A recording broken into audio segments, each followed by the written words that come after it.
We did not want a vacation. We wanted to disappear completely.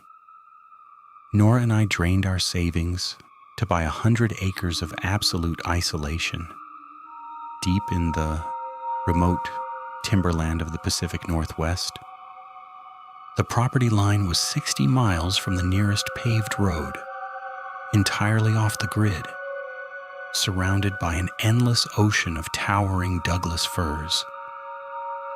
It was supposed to be a sanctuary, a heavy log cabin where we could finally breathe. For the first 14 days, the isolation felt like heaven. We would sit on the back porch wrapped in heavy wool blankets, the sudden drop in temperature making our breath visible in the frigid morning air. But perfection is completely unnatural, and human brains are hardwired to notice when an environment is lacking chaos. The first thing that triggered a primal unease was the smell. An ancient woodland should fill your lungs with the complex scent of decay. You should smell damp earth, rotting logs, and wet moss.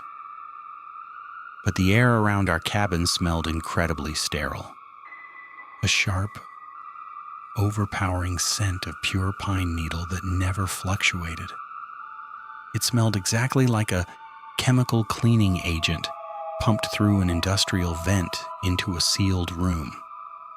Then, Nora noticed the dirt.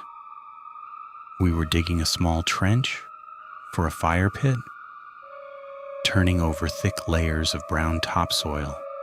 She dropped her shovel, holding up a handful of dirt with a deeply unsettled look in her eyes. There were no insects.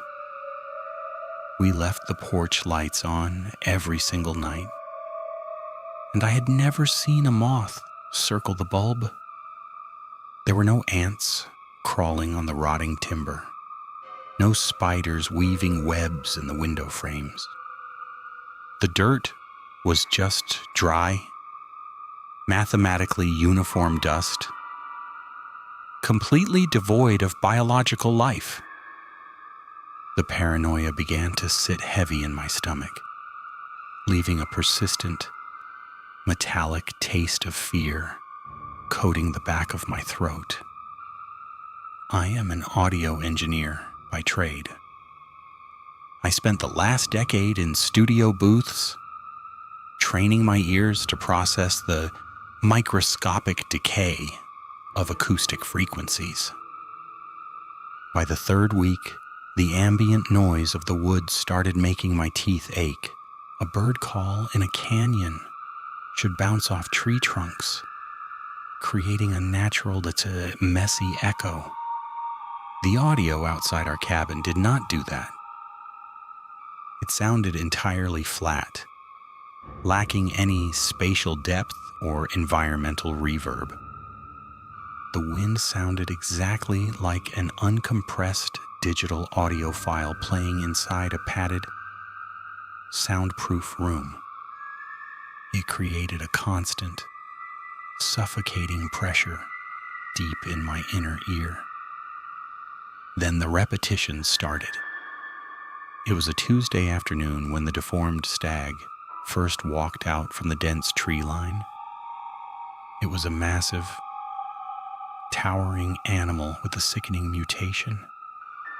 Its left antler was completely broken, curving sharply downward until the bone was nearly piercing its own dark eye. It limped past our window, stopped to chew dry grass for exactly 10 seconds, and walked back into the brush. I checked the digital clock on the microwave. 4:12 in the afternoon. The exact next day, I looked out the window, and the exact same stag walked out from the exact same tree. It walked with the exact same limp, chewing the exact same patch of grass for exactly 10 seconds. I looked at the microwave. 4:12. Right above the cabin. A flock of 7 dark starlings flew over the stone chimney. They released a very specific, erratic sequence of calls. 2 sharp chirps, a long pause, and 1 raspy trill. Every morning, they flew in the exact same scattered formation, casting the exact same jagged shadows. Even the weather began to feel like a programmed stage play. 48 hours of gray overcast, 2 hours of light drizzle, flawlessly looping back into overcast. A paralyzing dread anchored itself in my chest, making it physically difficult to pull a full breath of oxygen into my lungs. I needed to prove that I was just losing my mind from the isolation. I dragged my heavy plastic equipment cases out from the spare bedroom. I mounted a high frame rate trail camera securely to the oak tree facing the window. I set up 3 high-fidelity parabolic microphones on the porch railing, wiring them directly into my laptop. I let the equipment run untouched for 3 days, capturing the stag, the birds, the wind. On the 4th night, Nora went to sleep early, leaving me completely alone in the pitch-black kitchen. The only light was the pale, cold glow of the monitor illuminating my exhausted face.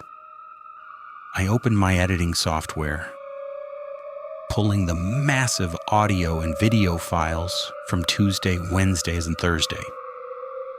I dragged the 3 separate audio timelines and stacked them directly on top of each other. I zoomed in on the visual waveforms. My hands began to shake uncontrollably, cold sweat pooling on the keyboard. The green waveforms on the screen were not just similar. They were an exact mathematical match, down to the literal millisecond. Every crunch of a leaf, every whistling gust of wind, perfectly identical audio clones. We were listening to a looped file. My throat tightened. I could not breathe. I clicked over to the video files, layering the 3 days with a transparency filter. The deformed stag walked across the screen. All 3 transparent layers moved as one single, flawless image. I slowed the footage, scrubbing frame by frame. Behind the skull of the animal, a brown leaf was falling from a high branch. I watched it drift downward. At exactly frame 412, the leaf simply stopped. It did not flutter. It did not sway in the wind. It froze completely still for a fraction of a second, hovering impossibly. It looked exactly like a computer processor, lagging under a heavy rendering load. I stared at the frozen leaf on the monitor, the crushing reality collapsing my windpipe. We were not in a forest. Suddenly, the gentle ambient audio of the crickets chirping outside the open window abruptly cut off. Total, dead, deafening silence. The air pressure in the kitchen dropped so violently, my ears popped. A crushing, low-frequency mechanical hum ripped through the floorboards beneath my feet. The vibration was so intense, my vision instantly blurred.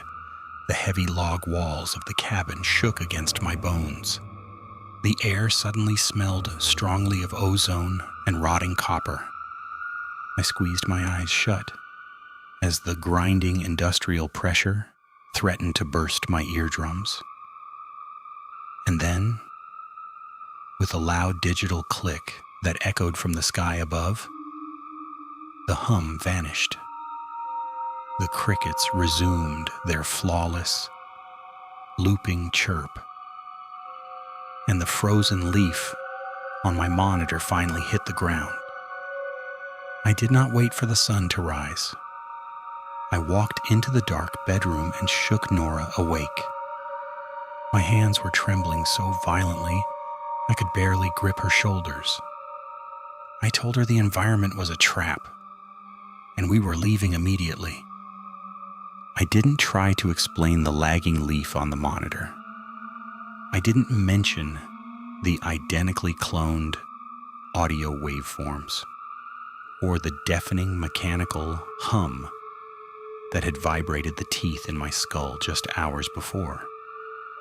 I simply dragged 2 heavy canvas duffel bags from the closet and started aggressively packing survival gear. Nora saw the dead, clinical panic in my eyes and did not argue. She laced up her heavy hiking boots while I stood at the kitchen sink, filling 3 aluminum thermoses with tap water. The water tasted distinctly of stale copper and old pipes. It was a metallic flavor I had to force down my throat to fight the mounting nausea in my stomach. I grabbed my grandfather's analog compass from the wooden mantel. It was a heavy, solid brass instrument that relied purely on the physical magnetic poles of the earth. It was a mechanical tool, completely immune to digital interference or algorithmic manipulation. I locked the magnetic needle strictly to due north. We stepped off the porch and into the freezing, artificial morning mist. I pulled the heavy front door of the cabin shut, listening to the thick metal deadbolt click firmly into the lock plate. I shoved the brass keys deep into my jacket pocket and zipped it shut. We walked directly into the oppressive darkness of the timberland. The plan was mathematically simple. We would walk in a flawless, unbending straight line. We would absolutely refuse to deviate for deep valleys or dense thickets. A straight line heading due north has to intersect the main state highway. It was a geographic certainty, an absolute law of navigation. But this place was not bound by the laws of Earth. The first 3 hours were a grueling, suffocating hike through dense underbrush. As the pale gray, overcast daylight finally broke through the heavy canopy, the audio landscape around us began to violently shift. The looped digital track of the wind and the birds completely faded out. It did not fade naturally. It simply dialed down to 0 like a digital slider on a massive mixing board. We were left in a vacuum of dead, absolute silence. The only sounds left in the entire world were the crushing of dried pine needles beneath our boots and our own frantic, ragged breathing. The air grew incredibly dense. It pressed physically against my eardrums like the heavy pressure at the bottom of a deep, concrete swimming pool. My sinuses throbbed from the overwhelming, sterile scent of purely synthetic pine. I needed a physical anchor to reality. I needed a marker to ensure the terrain was not subtly guiding us into a massive, undetectable circle. Every 10th pace I stopped at a towering Douglas fir. I pulled my heavy steel hunting knife from its leather sheath. I drove the blade in and carved a massive, deep X straight through the thick bark, exposing the pale, raw wood underneath. The sap bleeding from the wounds did not smell sweet or organic. It smelled exactly like warm, melted latex. By hour 6, the pure physical exhaustion began to strip away our rationality. Our water was half gone. My throat felt like it was coated in dry ash and broken glass. The muscle fibers in my calves were burning, screaming for rest with every single step. But every time we paused, the profound silence of the forest felt completely predatory. It felt like the towering trees were physically leaning in, observing us, waiting for us to collapse in the dirt. Nora stopped speaking entirely. Her eyes were fixed dead ahead in a hollow, 1,000-yard stare. Her breathing was coming in shallow, rapid gasps that formed small white clouds in the freezing air. We just kept walking north. Hour 8 bled relentlessly into hour 9. The unnatural gray sky above the canopy never changed its flat shade. It offered no indication of the sun moving across the horizon. The ambient temperature never rose or fell. It stayed locked in that same damp, freezing chill that gnawed at our joints. My hands were covered in blistered cuts from gripping the heavy handle of the hunting knife. We had carved hundreds of heavy X marks into the timber. At hour 10, Nora suddenly grabbed my shoulder. Her fingers dug painfully into my heavy canvas jacket. Through the dense thicket of pines ahead, the gray sky touched a wide clearing. It was the edge of the timberline. My chest heaved as a massive surge of adrenaline flushed the metallic taste of exhaustion from my mouth. We had done it. We had beaten the twisted geography of this place. I gripped my knife and shoved through the final barrier of heavy branches. I fully expected to feel the hard asphalt of the state highway beneath my boots. I stepped out into the clearing. My boots did not hit asphalt. They hit closely trimmed, perfectly level, green grass. I stopped dead in my tracks, all the oxygen instantly vanishing from my lungs. I was staring directly at the back porch of our own cabin. Nora collapsed to her knees in the dirt. She let out a raw, guttural sob that tore through the silent air. I could not move. I could not process the visual data my brain was receiving.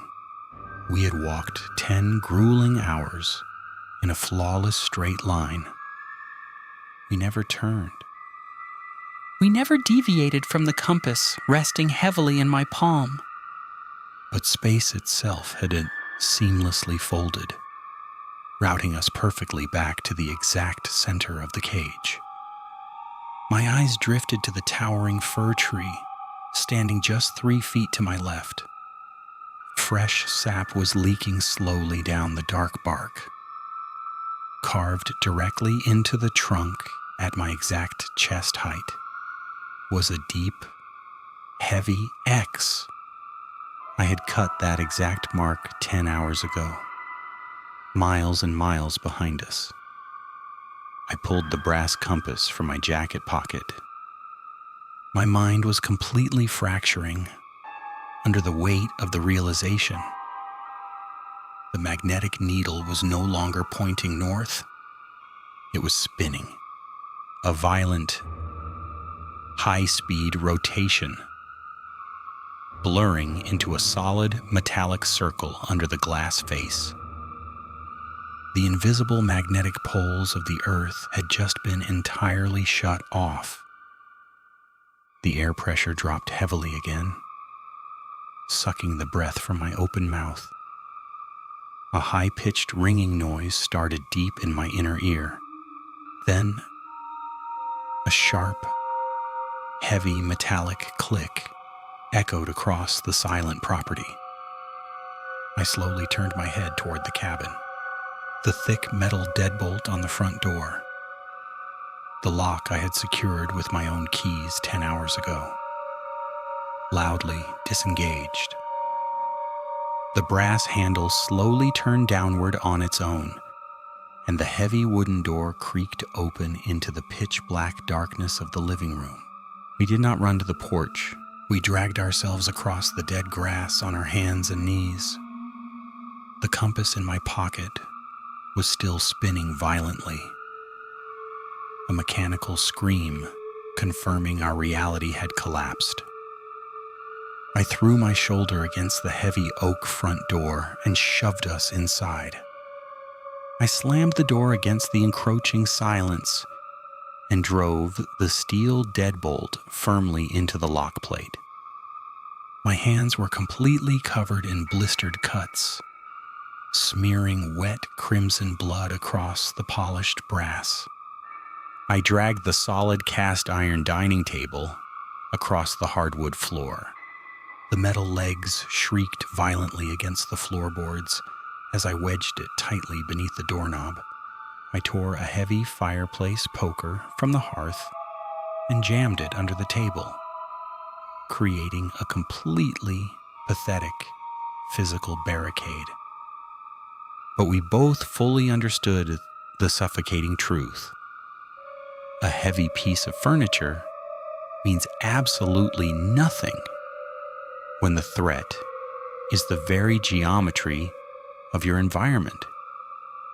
We were no longer trying to keep a predator out of our home. We were desperately trying to ignore the terrifying reality that we were already locked inside a completely transparent display case. The psychological transition from fearing the woods to realizing we were exotic livestock inside a cage triggered a paralyzing existential panic. The claustrophobia was absolute. It pressed physically against my chest, making every single breath feel like pulling thick, wet cement into my lungs. I spent the first 48 hours tearing heavy wool blankets off the beds and nailing them directly into the window frames. I covered every single piece of exposed glass in the cabin. I could not bear the thought of looking out into that mathematically perfect trap. But over the next 30 days, the artificial environment holding us captive began to violently break down. Whatever colossal hardware system was rendering our reality was critically failing under the strain. The ambient audio track controlling the wind was the first thing to completely die. It began to violently stutter like a deeply scratched optical disc. It repeated a half-second loop of hissing audio 50 times in a row. Then, the wind track just deleted itself. It vanished instantly, leaving a vacuum of dead air that made my eardrums aggressively throb. The silence did not last long. It was immediately replaced by a relentless and low-frequency industrial drone. It sounded exactly like a massive jet engine idling directly beneath the packed dirt of the cabin foundation. The hum did not enter through our ears. It seeped up through the floorboards and directly into our skeletal structure. It was a constant, bone-rattling vibration that settled deep into the roots of my molars. The relentless sonic pressure caused the delicate blood vessels deep inside Nora's nasal cavity to violently rupture. I would wake up in the suffocating dimness of the living room to find her staring completely, blankly at the wall. A thick stream of dark red blood slowly leaked from her left nostril, dripping steadily onto her collarbone. She did not even raise her hand to wipe it away. The air inside the cabin grew horribly stagnant and thick. It smelled intensely of burnt ozone and melting plastic, like the inside of a massive television tube that was rapidly overheating. Every time I swallowed, my throat tasted intensely of stale copper and battery acid. Then, the artificial sky itself started to die. We watched through a thin crack in the window blinds as the flat, gray, overcast daylight above the canopy began to fail. It was a harsh, violent electrical flicker, like a massive commercial factory bulb struggling to pull voltage from a dying generator. The entire sky emitted a deafening, crackling electrical buzz. The intense flickering cast horrific, strobe light shadows that danced aggressively across the walls of the living room. The shadows stretched the furniture into towering, impossible silhouettes that seemed to detach from the wood and crawl toward the ceiling. The rapid flashing made my head relentlessly pound, inducing a state of constant, sickening vertigo. We completely stopped sleeping. We just huddled together on the dusty floorboards in the corner of the kitchen, our eyes wide and bloodshot. We sat in complete silence, watching the fabric of our physical reality slowly disintegrate. But the absolute worst degradation was the wildlife. The simulated biological assets were completely losing their programming scripts. I pulled my phone from my heavy jacket pocket and looked at the cracked screen. 4:12 in the afternoon. My throat went entirely dry. I slowly crawled across the vibrating floor to the edge of the front window. I pulled the heavy canvas blind back exactly half an inch. Through the blinding flashes of the strobing sky, the deformed stag emerged from the tree line right on its programmed schedule. But its internal script was completely shattered. It did not walk with a fluid, biological gait. It moved forward in sharp, jagged, horrific, stop-motion twitches. Its physical model lagged violently against the background of the dead forest. Its front legs would snap forward rigidly, freezing for a full second, before the back legs violently teleported forward to catch up. I pressed my face against the freezing cold glass of the window, my stomach twisting into a tight, agonizing knot. The heavy black hooves of the animal weren't touching the dirt. The massive creature was gliding completely parallel to the ground. It was hovering exactly 2 inches above the crushed pine needles. The stag twitched and glided its way to the dead center of the clearing. Halfway across the yard, it abruptly stopped. It did not lower its heavy head to chew the dry grass for its programmed 10 seconds. It just stood perfectly paralyzed in the flashing strobe light of the dying sun. A wave of primal, absolute terror washed over me, completely paralyzing my vocal cords. I could not pull my eyes away from the grotesque, glitching anomaly Very slowly, the stag began to rotate its head toward the cabin, but its heavy torso remained locked entirely forward. A wet, sickening crunch of snapping thick bone echoed loudly across the silent property. Thick muscle and dark fur tore loudly, exposing pale, bloodless bone as the head continued to forcefully rotate. It twisted a physically impossible 180 degrees backward. The deformed stag was now staring directly at the window, directly at Nora, who was trembling on the floor, directly behind me. My breathing devolved into shallow, ragged gasps that instantly fogged the cold window pane. The eyes on that animal were no longer the dark, glossy orbs of a prey animal. They were hyper-intelligent, completely forward-facing human eyes. They were pale, icy blue, heavily bloodshot, and entirely aware of our presence. It was observing us with cold, clinical, predatory patience. Then, the jaw of the stag slowly unhinged. The heavy bone hinges physically unlatched, dropping its mouth down to its chest in a slack, hollow circle. The skin of its cheeks stretched until it audibly tore like wet paper. It exposed rows of perfectly flat, white, human teeth. It did not emit an animal grunt through the thick pane of the vibrating window glass. The stag spoke.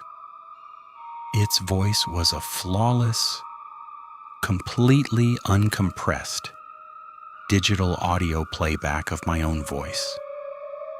It perfectly mimicked my panicked, exhausted whisper from our hike in the woods weeks ago. We are never getting out. We are never getting out. The grotesque, mimicked voice of the deformed stag hung heavily in the stagnant air of the living room. It was a flawless, uncompressed digital playback of my own exhausted whisper. Before my brain could even begin to process the sheer psychological horror of the audio clone, the artificial sky finally gave out. There was no gradual fading of the light, no natural transition into an evening twilight. A massive, deafening electrical thud violently shook the heavy log foundation of the cabin. It sounded exactly like a colossal industrial circuit breaker tripping inside a massive subterranean power plant. The violent, strobing light of the dying sun instantly vanished. We were violently plunged into a thick, suffocating darkness. It was a pure, matte black void, completely devoid of any atmospheric light. There was no moon to cast faint shadows across the dead grass. There were no stars to break up the vast expanse of the artificial canopy. The sky above the tree line was just a flat, oppressive dome of absolute nothingness, pressing heavily against the glass. The sudden absence of light triggered a catastrophic drop in the ambient temperature. The air inside the living room instantly plummeted well below freezing. A dense layer of white frost rapidly crystallized across the inside of the window panes.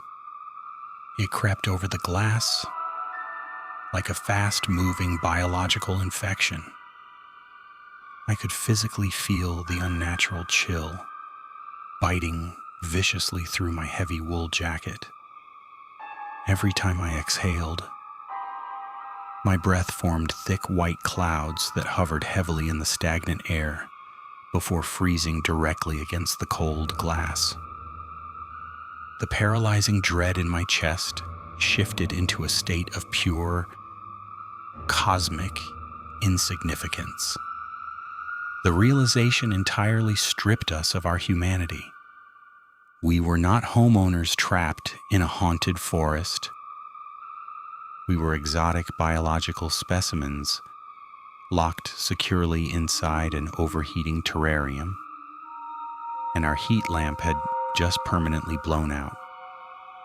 Through the rapidly frosting glass, I strained my eyes against the unnatural darkness. The dead silence was broken only by the relentless, bone-rattling mechanical hum vibrating through the floorboards. Then, the silhouettes began to seamlessly manifest at the exact edge of the tree line. They did not step out from behind the towering pines. They just faded into the physical space. They bled into existence like thick black ink dissolving in freezing water. They were impossibly tall, towering 15 to 20 feet above the dead grass.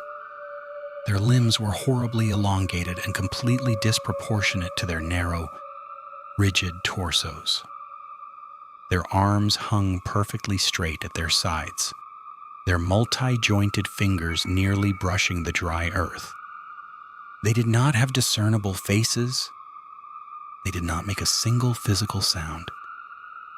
They just stood exactly shoulder to shoulder, forming a massive, unbroken circle entirely surrounding the cabin property.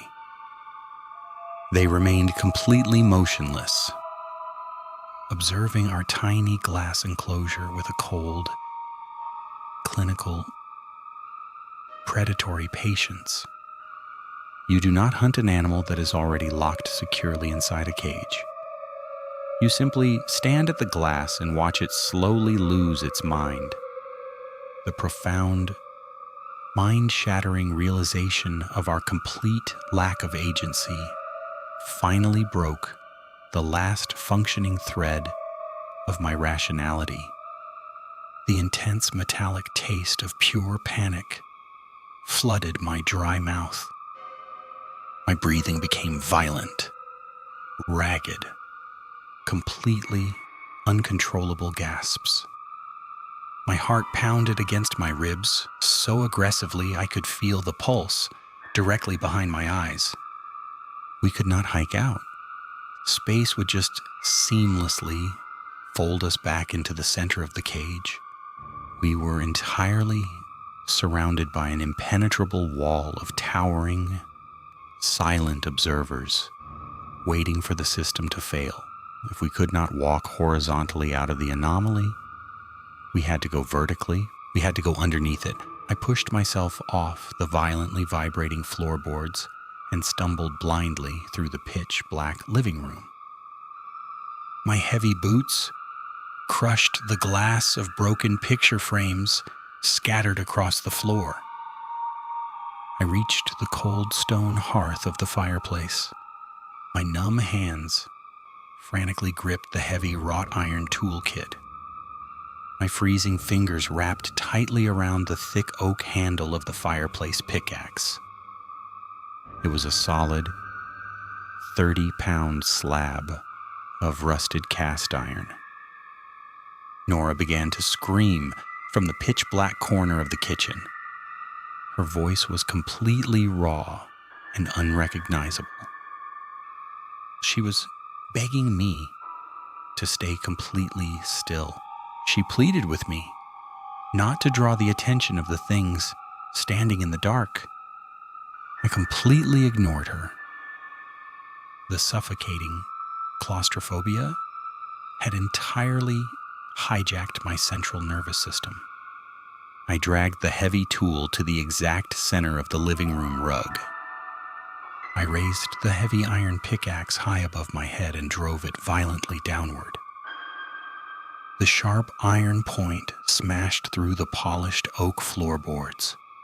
It splintered the expensive wood into jagged, dangerous, heavy shrapnel. I brought the iron down again and again. With every massive swing, I tore a wider hole in the center of the floor.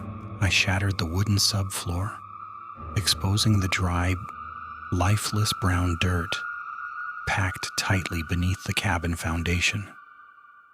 My hands were completely raw. Warm blood streamed down the heavy iron handle, making my grip completely slick and unstable. I dropped to my knees in the freezing dark and began violently clawing at the dirt with my bare hands. Thick clouds of synthetic dust filled my lungs. It tasted heavily of dry sulfur and stale static electricity. I dug frantically, tearing away massive chunks of packed earth like a rabid, cornered animal. My fingernails bent backwards, splitting open and bleeding heavily into the dry dirt. I didn't feel the physical pain. I just needed to hit bedrock. I needed to find the natural earth to prove that we were still standing on a physical planet. The crater grew 2 feet deep, then 3 feet deep. My muscles were actively tearing, completely flooded with toxic lactic acid. I grabbed the heavy pickaxe again.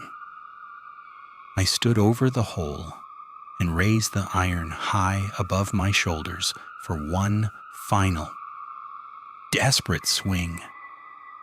I needed to break through a dense layer of tightly packed clay at the bottom of the trench.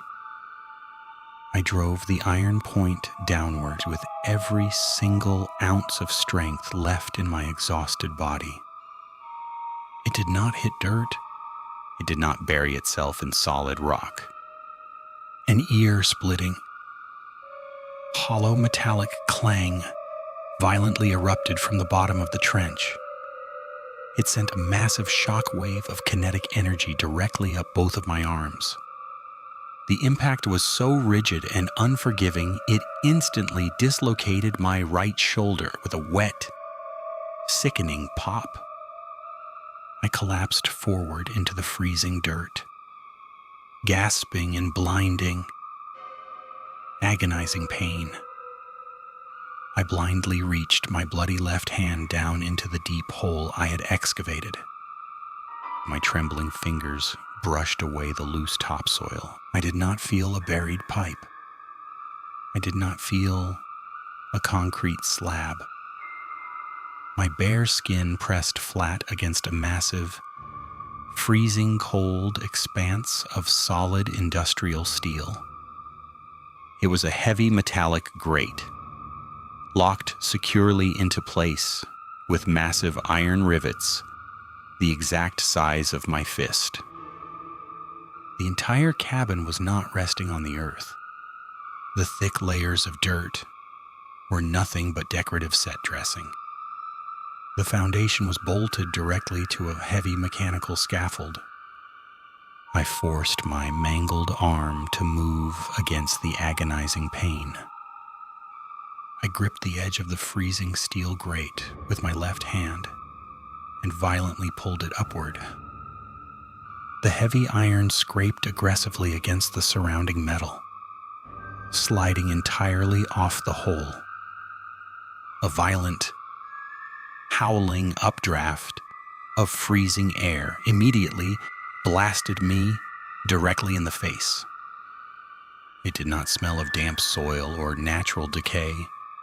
It smelled intensely of burnt ozone, rotting copper, and heavy industrial machine oil. I leaned my head over the edge of the shattered floorboards.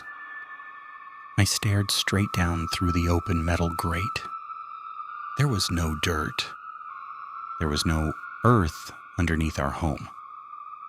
There was just a pitch black, completely bottomless abyss. The freezing updraft howling out of the exposed floorboards smelled purely of raw industrial machine oil and decaying ozone. It whipped my hair violently across my face, stinging my eyes with microscopic shards of synthetic dust.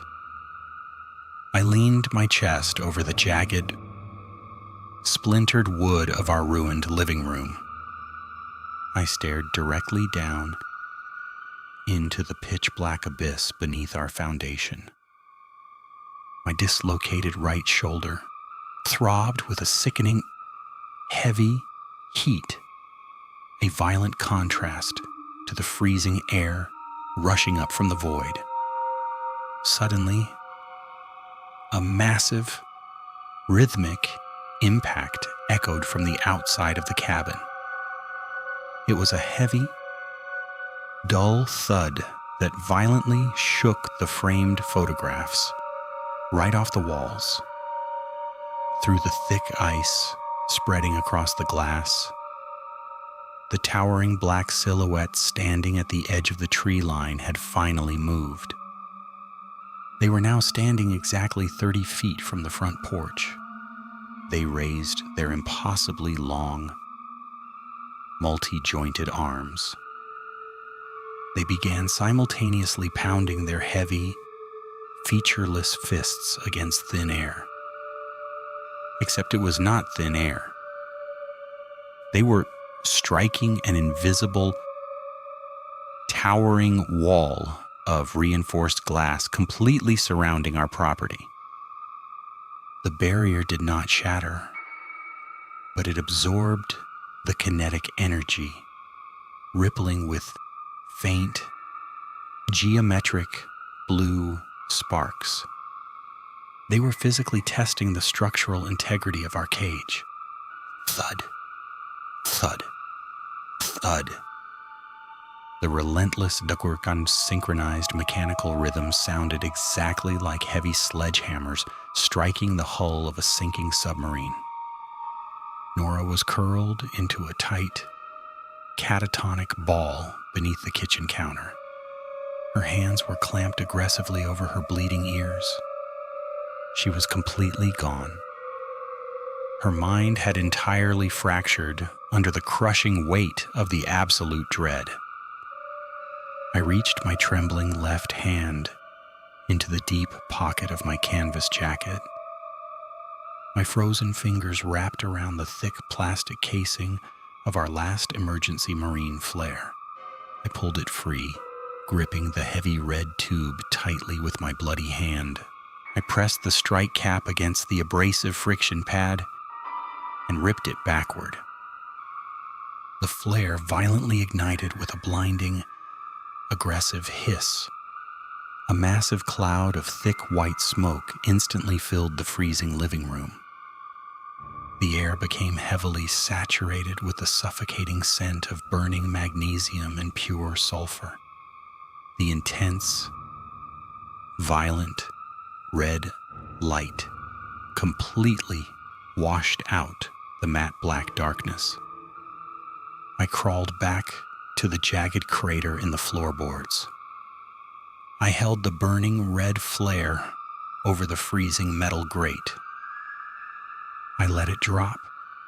The glowing red light plummeted perfectly straight down into the howling void. I kept my face pressed against the cold steel, my eyes locked onto the descending sphere of fire.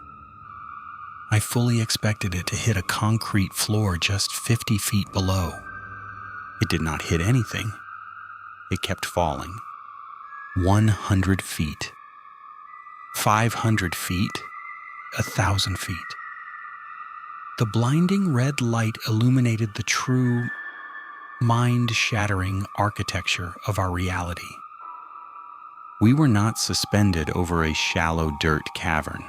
Our cabin, our yard, Our entire 100 acres of dense forest was entirely contained inside a massive, perfectly square glass cube.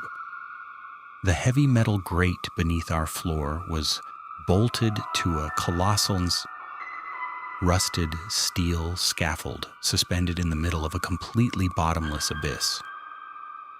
We were inside an unimaginably massive subterranean industrial warehouse. The red flare continued its miles-long descent, casting violent, moving shadows across the unimaginable expanse of the facility. As the intense light fell deeper into the dark, it illuminated the ultimate horror of our existence. Our glass cube was not the only one. Tens of thousands of identical, floating glass terrariums stretched infinitely into the abyss in every single direction. They were perfectly aligned in massive, towering vertical columns connected by heavy hydraulic cables, forming a flawless geometric grid. The flare illuminated the interiors of the adjacent cubes as it fell past them.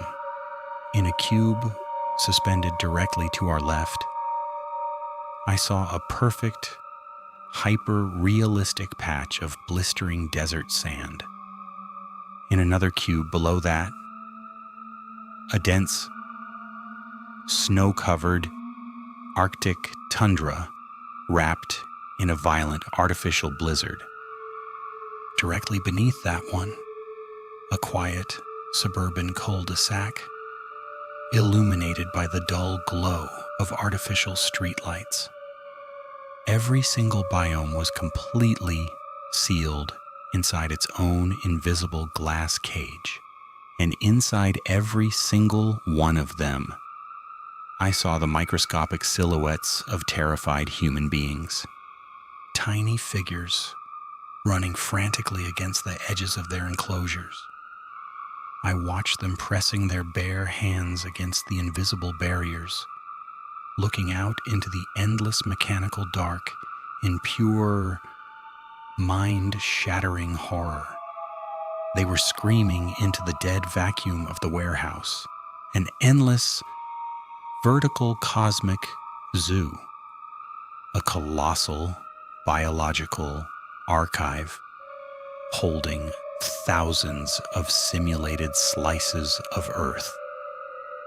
My brain completely shut down. We were nothing but exotic livestock, neatly categorized and stored inside a constantly failing system. Far below, the red flare became a tiny, blurred speck of light. Then, it completely burned out. The abyss below us returned to a suffocating, absolute, pitch-black void. The deafening, synchronized pounding against our invisible barrier instantly stopped. The towering silhouettes outside immediately stepped back into the dark, the relentless mechanical hum vibrating through our floorboards, completely dialed down to zero. Total, absolute, dead silence. The silence lasted for exactly 3 seconds. Then, the invisible glass sky directly above the roof of our cabin violently cracked. It was the ear-splitting, catastrophic sound of a billion massive windows shattering all at once. The artificial air pressure equalized with a massive hurricane force blast that threw me flat against the splintered floorboards. A blinding, pale blue, bioluminescent light flooded the entire enclosure. I slowly rolled onto my back, staring up through the shattered wooden ceiling of our home.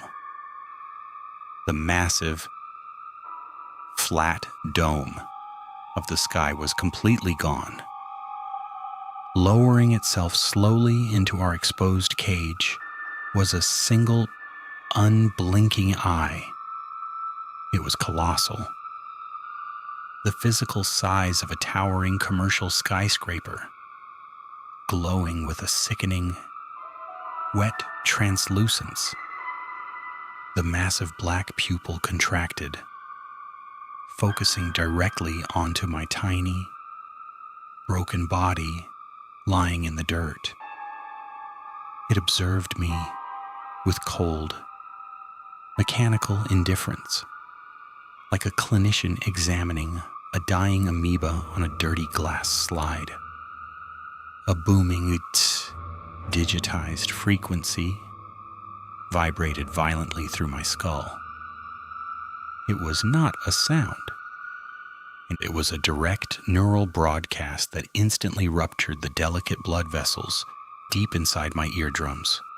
Simulation 884-B terminated. Commence biological harvest directly beneath my knees. Massive, heavy hydraulic locks loudly disengaged deep inside the steel foundation of the cabin. The solid iron grate violently unlatched. The massive cables holding our entire property in the air abruptly detached. The entire floor suddenly pitched forward at a violent 90-degree angle. Gravity aggressively ripped me from the splintered wood. I plummeted headfirst into the freezing dark of the howling abyss. A deafening rush of wind. A sickening, wet crunch of metal.